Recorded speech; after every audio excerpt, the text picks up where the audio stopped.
Bonjour, bienvenue à toi aujourd'hui. Ça me fait plaisir de te retrouver et de continuer avec toi finalement l'enseignement ou le message lumière d'hier où on voyait que l'amour pardonne.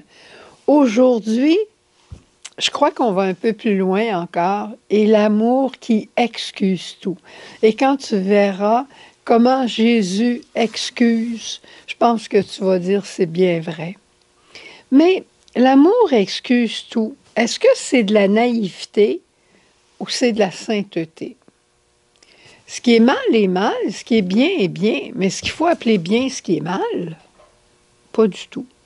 Si tu permets, on va retourner dans l'évangile de dimanche où on avait la rencontre de Jésus avec la femme adultère. Cette femme-là, elle a été prise en flagrant délit d'adultère, comme dit la parole, et selon la loi, on doit la lapider, la tuer. Jésus est en plein cœur d'une controverse. Comment il va s'en sortir? Il va venir annoncer lui-même qui il est. Est-ce que tu es pour la loi ou tu es pour la miséricorde? Eh bien, Jésus va nous montrer qu'elles ne sont pas en opposition, ces deux situations, et la loi et la miséricorde. Cette femme, elle est jugée sévèrement. Dans quelques semaines, Jésus va être jugé sévèrement. Et on va le questionner et il va être mis à mort sur qui il est. Il est le Fils de Dieu. Il se dit le Fils de Dieu. Mettons-le à mort. Déjà, Saint Jean est en train de nous annoncer la passion de Jésus. Mais la passion et la résurrection de Jésus, parce que dans ce texte, c'est toi et moi qui allons ressusciter. Regarde bien. La loi des Juifs dit qu'il faut lapider la femme. Est-ce qu'on suit la loi? La loi des Juifs, qui l'a donnée? C'est Dieu qui l'a donnée. Donc, elle est bonne. Mais elle a des limites. La loi est bonne. Tu ne tueras pas, tu ne voleras pas, tu ne mentiras pas. C'est une loi d'éducation. Dieu se formait un peuple et lui donnait une loi pour l'éduquer. Mais cette loi-là, elle a sa limite. Tu as fait un manquement à la loi, je ne peux pas t'excuser, je dois te condamner à mort. C'est effrayant. Jésus vient pour donner la vie. Et qu'est-ce qu'il fait? Il prend la femme et il la place en plein milieu de son jugement, de son cœur, de sa pensée. Elle est là, en plein milieu de la scène. Elle ne dit pas un mot.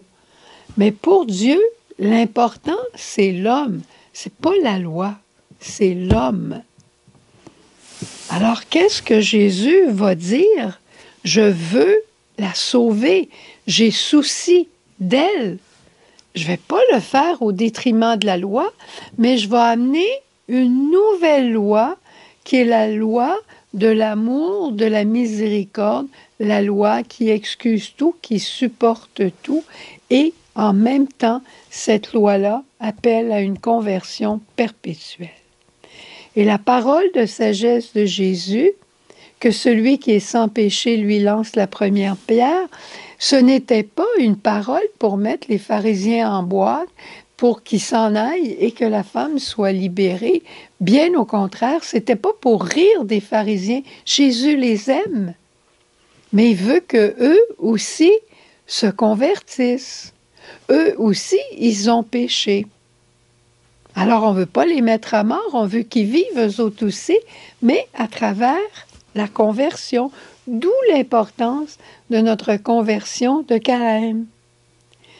La perfection, là, elle n'est pas de ce monde. La perfection, pour nous les humains, elle n'est pas de ce monde. Dieu est parfait. Et qu'est-ce que Jésus fait devant cette femme maintenant? Lui qui est parfait, il se penche vers l'imparfait, vers la pauvreté de cette femme, il lui pose une question. Tout ce que la femme va dire, c'est « Personne ne m'a condamné ». Alors Jésus, il dit « Moi non plus, je ne te condamne pas, mais va et désormais ne pêche plus. Convertis-toi, reviens vers la vie. J'ai souci que tu vives. J'ai souci à ce que tu sois une véritable sainte et que tu suives la loi de la miséricorde et de l'amour. » C'est beau, hein? Le pape François a repris cette mentalité de Jésus, puis il nous dit dans son exhortation apostolique « La joie de l'amour », il dit « Je n'exige pas que l'amour de l'autre, mon époux, mon épouse, d'un frère, une sœur, un ami, un collègue de travail, je n'exige pas que son amour soit pour moi parfait, pour que je puisse l'apprécier. L'autre m'aime tel qu'il est, avec ses limites. Et bien que son amour soit imparfait, ça ne signifie pas pour autant qu'il est faux ou irréel. Et ça, on entend cette phrase-là souvent. « Si tu m'avais aimé, tu n'aurais pas fait cela. J'ai oublié. » Je ne peux pas t'excuser d'avoir oublié. Si tu m'avais aimé, mais je suis paresseux, je suis un oublieux. Il a ce défaut-là. Elle a ce défaut-là, cette pauvreté-là. Mais la personne humaine n'est pas que défaut. Elle est ombre et lumière, et beaucoup de lumière.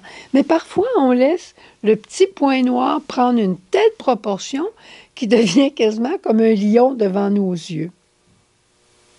Alors, qu'est-ce que tu dirais si aujourd'hui, d'abord, on demandait à la Vierge Marie de nous montrer la conversion dans l'amour qu'on a à vivre, pour faire ressortir ce qui est bien dans l'autre et pour taire ses pauvretés. Souvent, on fait sortir la pauvreté de l'autre pour s'élever soi-même.